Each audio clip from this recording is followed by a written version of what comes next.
So if I were to tell you right now, in this exact moment, to absolutely under no circumstances think about a neon pink elephant. Oh, I'm already thinking about it. Right, like you'd fail before you even finish the sentence. Your brain is essentially hardwired to rebel against sudden violent force. Yeah, the pink elephant is completely inescapable the second you try to ban it. Exactly. And yet when it comes to our own internal landscape, our anxieties, our spiraling thoughts, our deeply entrenched bad habits, blunt force trauma is usually the exact and honestly like the only strategy we ever try to use. We just scream at ourselves. We do. We scream internally to just stop overthinking. And then we are completely bewildered when it inevitably backfires. Because the ultimate human irony, we try to achieve peace of mind by literally declaring war on it. It is a phenomenal paradox. We apply the logic of structural engineering to the fluidity of human consciousness, which is wild. Like if you want to demolish a building, you use dynamite. It's instantaneous, it's binary, and it's highly measurable. But consciousness doesn't operate on a binary toggle switch. Yeah, there's no off switch for anxiety. Exactly. The mind simply refuses to be bulldozed into submission. Which brings us to the core mission of today's deep dive into our source material. I want you, the person listening to this right now, to take a mental inventory of your state of mind. That's a scary thought for most people, honestly. Oh, totally. Because there is a very high probability that you are juggling like multiple conceptual tabs open in your brain. You might be commuting or staring at a spreadsheet, but your background processing power is completely eaten up by this low-grade, constant mental friction. Just that hum of anxiety. Right, that hum. And we are all asking the same overarching question. My mind is chaotic. How do I actually engineer the leap from this constant background static to an unshakable mind? An unshakable mind. It sounds almost mythical in the context of our current hyper-accelerated reality. It really does. A mind that remains entirely steady, not just when things are going well, but specifically in the face of heavy sorrow, heavy stress, or profound uncertainty. What's fascinating here is how the text addresses this. Yeah, let's get into the sources. Because what we are looking at today isn't some abstract, high-altitude philosophical theory about the nature of the cosmos. Right. It's not just theory. No. The sources we've gathered point to a highly specific, ground-level methodology. It's drawn from a compassionate commentary on verses 24 and 25 of the Bhagavad Gita. It's ancient. Ancient, right. But what is so striking is how perfectly this ancient commentary maps onto modern neuroscience and cognitive behavioral therapy. It isn't just telling us what to do, it is mapping out exactly how and why the mind wanders. And the precise counterintuitive mechanism required to rein it in. Exactly. So where do we start with this? Well, the tension the source material immediately highlights is this stark, almost violent contrast between the era this text was composed in and the reality you and the listener are navigating today. The environment, basically. Yeah, the text makes an incredibly astute observation about environmental conditioning. We live in a civilization that has fundamentally mastered the optimization of external reality. We really have. Everything is optimized. We have optimized away friction entirely. And because of that, we are bathed in this culture of instant gratification. And this isn't just about convenience. It fundamentally alters the neuroplasticity of how we expect reality to respond to our efforts. Okay, let's unpack this. Because I want to bypass the obvious examples, like high-speed internet or next-day shipping. The audience listening knows all about algorithmic convenience. Right. We all know we can get a pizza in 10 minutes. Right. What's far more insidious is how that algorithmic efficiency has seeped into our expectations for internal psychological growth. Like, we expect our emotional regulation to operate on Moore's law. Oh, that's a great way to put it. We do. We are surrounded by this relentless demand for life hacks. The idea that there is a secret three-step shortcut to bypass the traditional messy process of human development. And want the cheat code.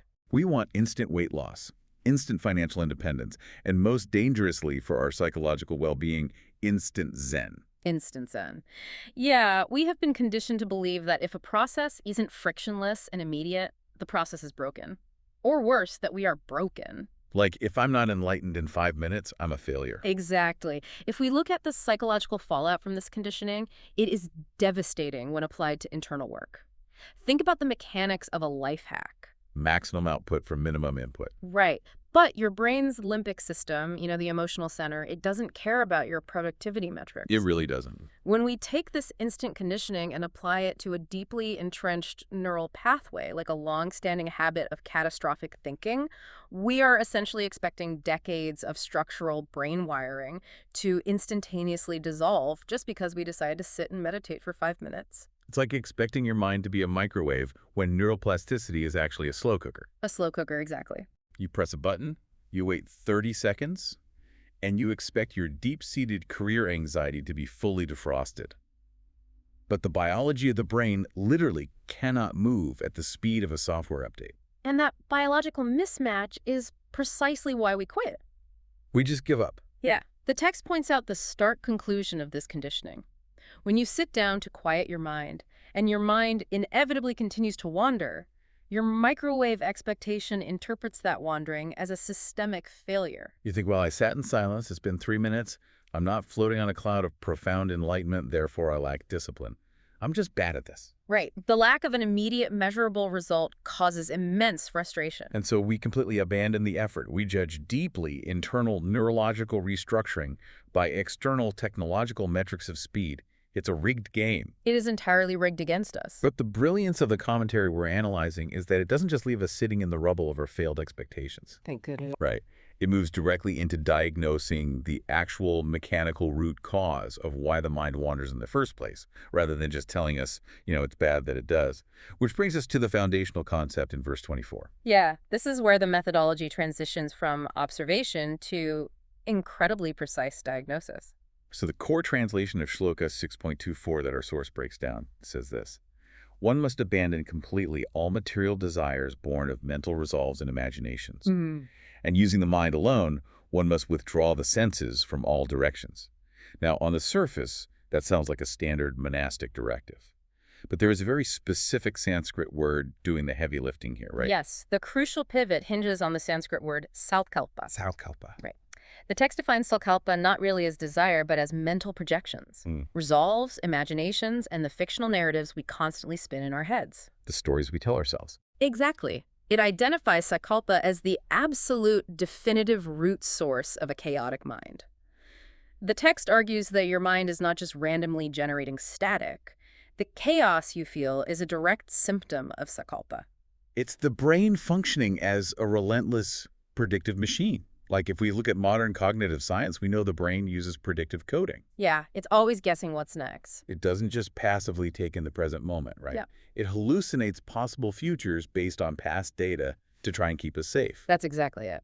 The source material's concept of sakalpa perfectly mirrors this. It's that voice that says, if I secure this specific promotion, my imposter syndrome will finally vanish forever. Or the nightmare version. Right. Or, conversely, if I stumble during this quarterly review, my entire professional reputation is permanently destroyed. I'll be living under a bridge. If we connect us to the bigger picture, it is a relentless, exhausting novelist living inside your prefrontal cortex. A novelist, yeah. Constantly churning out drafts. But notice the genre of the novels it writes. It rarely writes realistic, mundane fiction. It writes extreme utopias or catastrophic tragedies. Never just, hey, tomorrow will be fine. Never. It's always, if I buy this specific house in this specific neighborhood, I will be shielded from ever feeling inadequacy again. Or, if my partner leaves me, I will literally not survive the emotional fallout. Which are both fictions. Absolute fictions. Both are salkalpa. And the text explains that this exact storytelling mechanism, this obsessive simulation of futures that do not exist, is what causes our senses to scatter in all directions. I want to really dig into that physical scattering of the senses, because the physiological toll of sankalpa is staggering. Oh, it's exhausting. Anyone listening knows that exact feeling of sitting at a desk, theoretically safe, but feeling completely drained. You sit down to answer a single email, but your brain starts running a simulation of how the recipient might misinterpret your tone. Oh, yeah. We've all been there. And then that simulation spins off into a subroutine about how they might loop in your boss, which branches into a simulation about getting fired, which cascades into an imaginary argument with your spouse about losing your income. Meanwhile, objectively, you are just a primate sitting in a padded chair staring at a piece of glowing glass. Right. You are perfectly safe. There's no bear in the room. But physiologically, Your amygdala, the brain's threat detection center, it doesn't know the difference between a real tiger in the room and a fictional tiger your brain just invented for the year 2029. It really doesn't. Your body is pumping cortisol and adrenaline based entirely on a fictional script. Yeah. You've lived a lifetime of visceral stress in like 4 minutes. And that biological hijacking is precisely why the senses scatter. How so? Well, when your mind is projecting 50 different potential catastrophic futures, your senses are forced onto high alert. They are trying to scan your immediate environment for threats or rewards that correspond to those fictional futures. Oh, wow. So your body's basically preparing for 50 different timelines at once. Exactly. You literally cannot focus your visual or auditory attention on the spreadsheet in front of you because your nervous system is mobilized for a multi-front war that exists only in your imagination. That is wild. You are trying to process the data of an infinite number of imaginary futures simultaneously. Which completely explains the chronic fatigue so many of us feel. Like, we are burning massive amounts of metabolic energy running background simulations. Like having way too many heavy programs running on your computer, the battery just drains. Yes. So if Sakalpa, this constant mental projection into fictional futures, is the disease causing the chaos, what is the exact mechanism of the cure? This is where we get to the antidote. Right, which brings us to verse 25. And I have to admit, when I first read the source material's prescribed antidote, it felt almost frustratingly simple until I really understood the psychology behind it. It requires a profound paradigm shift. The text notes that this verse contains what are arguably the most deeply compassionate words in the entire Gita. Okay, lay them on us. Shanai Shanai. Shanai Shanai. The translation our source provides is gradually, step by step. Gradually, step by step. What is so striking, and arguably so radical for a modern audience, is that it explicitly forbids sudden, violent effort. It just bans it completely. Yes, it completely shatters the myth of overnight white-knuckled mastery. Here's where it gets really interesting, because the countercultural nature of this cannot be overstated. We live in the era of the biohacker, the extreme dopamine detox, the 75 hard challenges. We want to shock our system into submission. We do. We think pain is the only way to grow. And here is this incredibly intricate ancient methodology asserting that the ultimate hack is the total rejection of the hack itself. It explicitly states that you cannot bully your neurochemistry into a state of peace. Because bullying the mind triggers what psychologists call the ironic rebound effect. Right. Think of the mind like a tightly coiled spring. If you apply sudden, violent force to compress it, if you scream at yourself internally to, stop being anxious right now, you are generating immense psychological pressure. You're just squishing the spring down. Exactly. The harder you push down, the more kinetic energy you store in that spring. And the moment your conscious willpower inevitably fatigues, which it will, Always does. that spring is going to launch into the air with twice the destructive force. It's the white bear problem. Yes, exactly. If I try to aggressively suppress the thought of the white bear, the suppression itself acts as a hyper-focusing mechanism. I'm constantly scanning my brain for the white bear to make sure I'm not thinking about it. Which guarantees it remains the exact center of your consciousness. Right.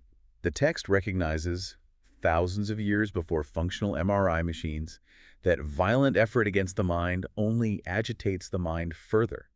You cannot use agitation to cure agitation. You just can't. Instead, the mechanism prescribed is Shanai Shanai, a patient, deliberate, step-by-step withdrawal.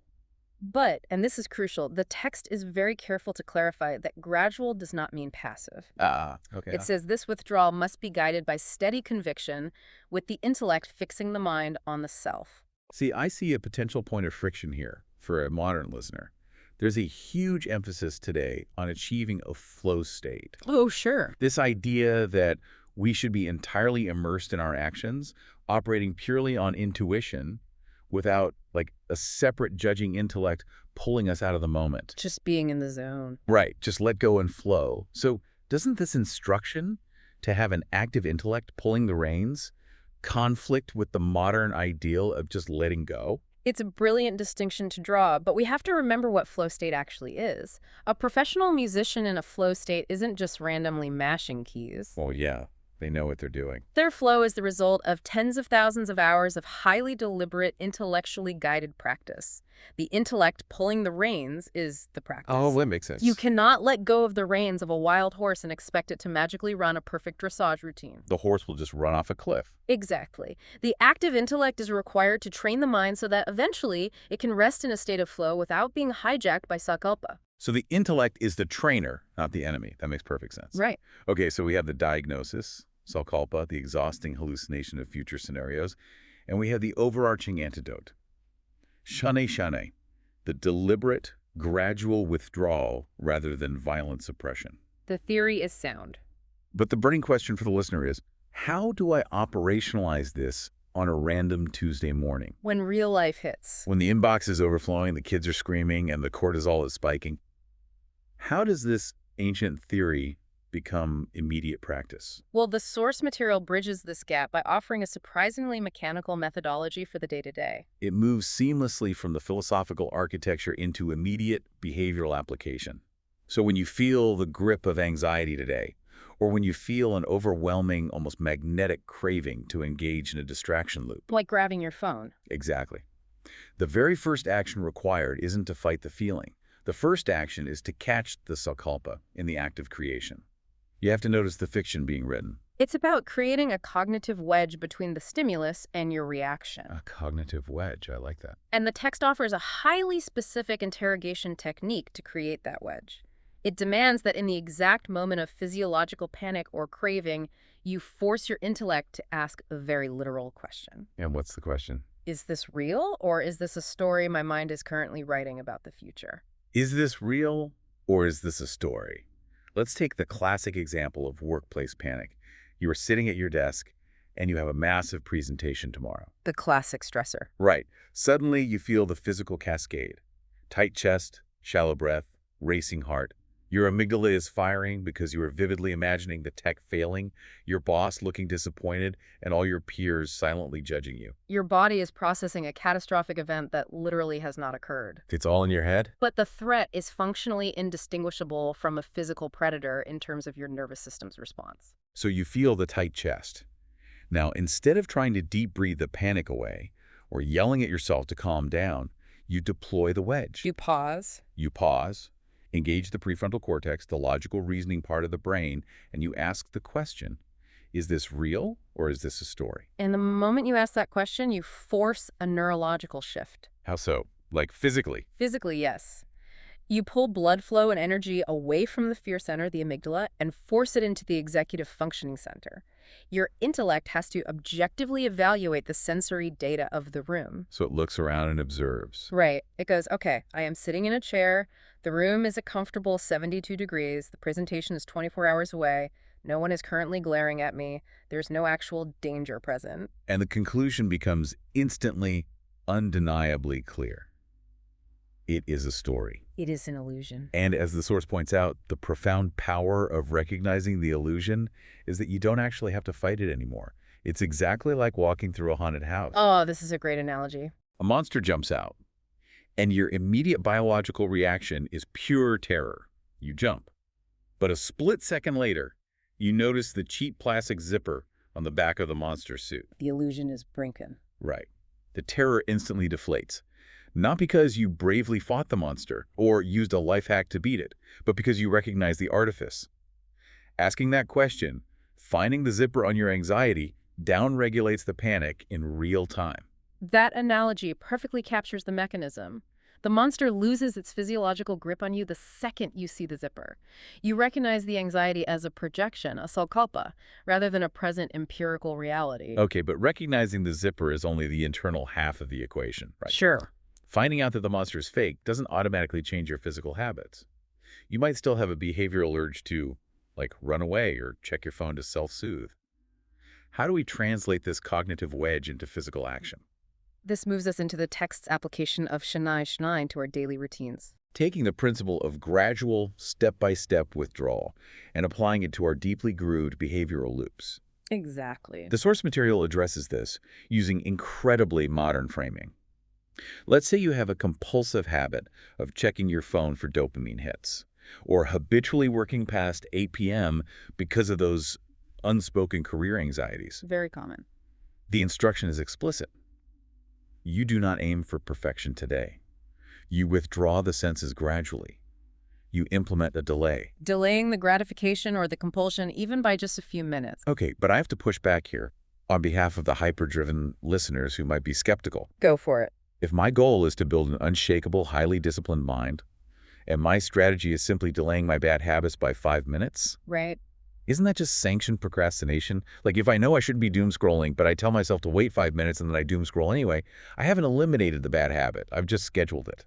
That's a fair concern. How does that possibly lead to mastery? It feels like a concession to weakness. And that reaction right there is the exact defense mechanism of the microwave mindset. How is it? Absolutely. You are demanding an instantaneous binary switch from flawed human to perfectly disciplined machine.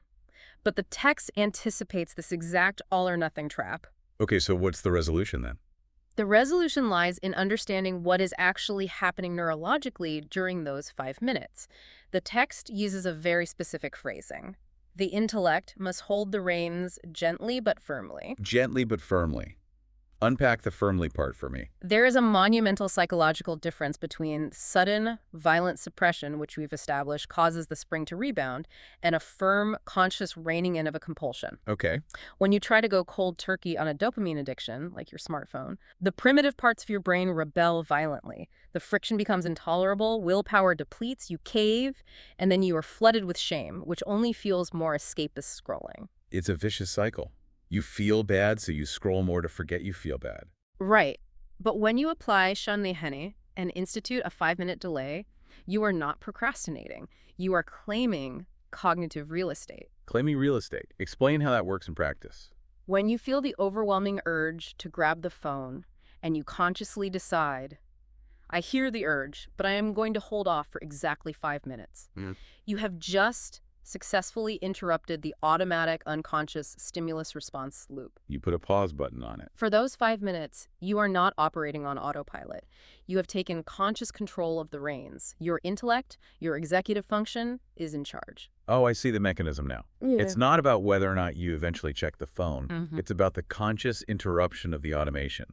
You are widening the gap between the stimulus and the response. Exactly. You are exercising the muscle of the intellect. It's like physical therapy for an atrophied muscle. You don't start by lifting 200 pounds, right? You tear something.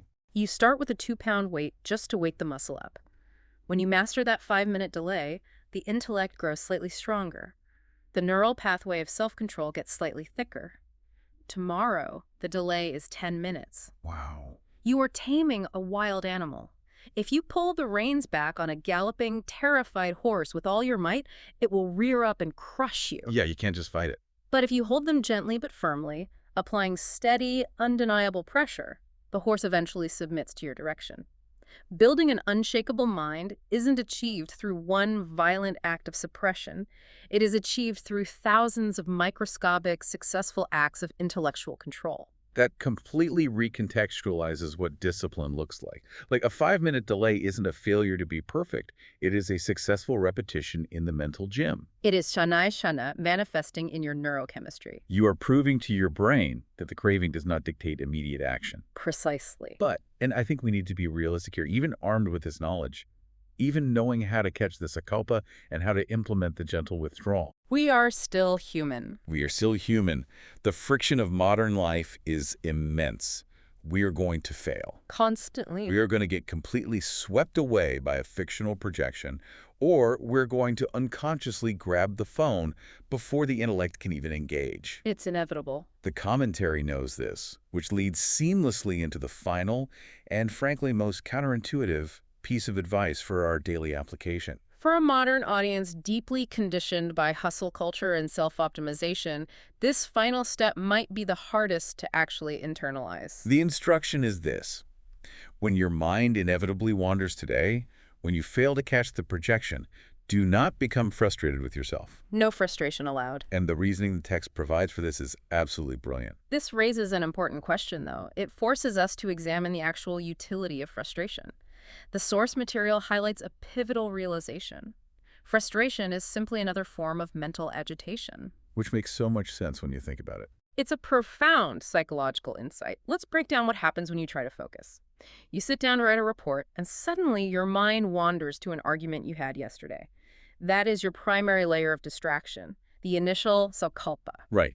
The brain has completely left the building. But inevitably, a few minutes later, your intellect boots up and realizes your mind has wandered. Huh. And what is our culturally conditioned response? We attack ourselves. We beat ourselves up. We think, I am so incredibly undisciplined. Why can't I just focus for 10 minutes? I'm terrible at this. It's a meta-emotion. We are experiencing distress about the fact that we are experiencing distress. Exactly. Getting mad at yourself for getting distracted is quite literally adding a second, much heavier layer of distraction on top of the first. You're just stacking it on. You haven't returned your focus to the report. You've just shifted your focus from yesterday's argument to deep-seated self-loathing. Your mind is still completely, utterly agitated. You are effectively pouring gasoline onto a fire, hoping the sheer volume of the liquid will put it out. That is such a clarifying way to view self-criticism. It's not just mean, it's functionally useless. It just compounds the wandering. So if we are banning frustration, because it's just more agitation, what physical action does the text prescribe to break the cycle? It's surprisingly simple. The instruction is beautifully simple and surprisingly physical. The text tells us to simply smile at the wandering mind. A literal physical smile. Yes. Smile at it, use your intellect to quietly assert not this, not right now, and gently guide the focus back to the present task. Just a gentle nudge. I want to linger on the physical act of smiling for a moment because it's not just poetic flair. Smiling triggers a physiological cascade. It does. It stimulates the vagus nerve. Exactly. It releases serotonin and dopamine, and it actively lowers your heart rate. It is biologically nearly impossible to maintain a state of deep, self-flagellating frustration when you intentionally, physically smile at your own mind's foolishness. It's like a biohack of its own, really. It completely reframes the relationship. Your mind is no longer a malicious enemy trying to ruin your productivity. It's just a wandering toddler that got distracted by a shiny object and needs to be gently turned back around. The smile creates cognitive distance. When you get frustrated, you are identifying with the failure. You are saying, I am a failure. Right. But when you smile at the distraction, you are proving that you are not your wandering mind. You are the intellect observing the wandering mind. Oh, that separation is key. The smile is the empirical proof of that separation. And the phrase you mentioned, not this, not right now, is the perfect verbal execution of holding the reins gently but firmly. Because you aren't violently screaming, stop thinking this. Which would just agitate this spring. You are calmly asserting an intellectual boundary. Not this, not right now. And here is where the text delivers a metric that absolutely leveled me. The 1,000 times rule. Yes. It acknowledges how difficult this is, and it says, do this, catch the thought, smile, say not right now, and gently return your focus. Do this 1,000 times if you must. 1,000 times. It is the ultimate, undeniable validation of Shanaya Shanai. Think about how the modern instant gratification mindset interprets that metric. Oh, poorly. If you sit down to work and you have to redirect your wandering mind 1,000 times in a single day, our modern conditioning tells us that we have failed 1,000 times.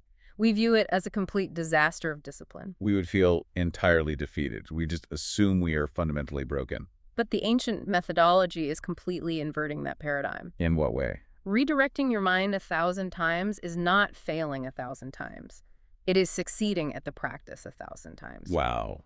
Let that sink in. Every single time you catch the sankalpa, every single time you engage the prefrontal cortex to see the zipper on the monster suit. Every single time you smile and gently guide the mind back. You are successfully executing a repetition. You are lifting the weight. You are building the exact neuropathways of an unshakable mind. It's like doing 1,000 push-ups for your brain. So what does this all mean? Pulling all of this together, what does this ultimately mean for the listener today? We've journeyed from ancient Sanskrit commentaries to the pitfalls of algorithmic efficiency, from predictive coding and cortisol spikes to the neurochemistry of a smile. We've covered a lot of ground. But the defining thesis of the text we've deeply explored today remains resolute. True mastery of the self is not a sudden, violent leap. It is not an overnight biological hack. It is the quiet, relentless, compassionate accumulation of small, disciplined steps. It is the radical rejection of the instant in favor of the gradual. Well said. And I want to emphasize to you, listening right now, that simply taking the time to engage with this highly nuanced material, choosing to focus your attention on this deep dive in the midst of your inevitably chaotic life, that act alone is a beautiful, tangible reflection of the very discipline we've been analyzing. You are practicing it right now. By choosing to hold your focus here, you are already practicing the deliberate withdrawal of the senses. You are actively exercising the intellect. You absolutely are. And as we conclude today's exploration, I want to leave you with a final thought to mull over as you navigate the rest of your day. A parting gift. It's a thought that builds directly on the architecture of everything we've unpacked. Think about the specific environment you are about to step back into. The real world. We spent the beginning of this deep dive acknowledging how the modern world, with its relentless algorithmic pings, notifications, and escalating demands, creates an environment perfectly engineered to fracture your attention and scatter your senses. The apex of the instant gratification era. Exactly. But let's extrapolate gently on the profound paradigm shift we've just learned. If we accept that true neurological mastery is only achieved through Shanai, gradually, step by step. Right. And if the highest instruction for building that mastery is the necessity of gently redirecting your wandering mind 1,000 times with a smile, Then what? then every single time you get distracted today isn't a failure at all. It completely neutralizes the frustration of modern life. It really does. It means that every single notification ping, every intrusive, anxious projection about tomorrow, every unconscious urge to grab your phone for a dopamine hit, none of it is a disruption to your progress. It's an opportunity. It is actually an invitation to practice. The chaotic, hyper-accelerated modern world isn't an enemy preventing you from achieving peace. It is, in fact, the perfect, relentless training ground for you to finally build your unshakable mind.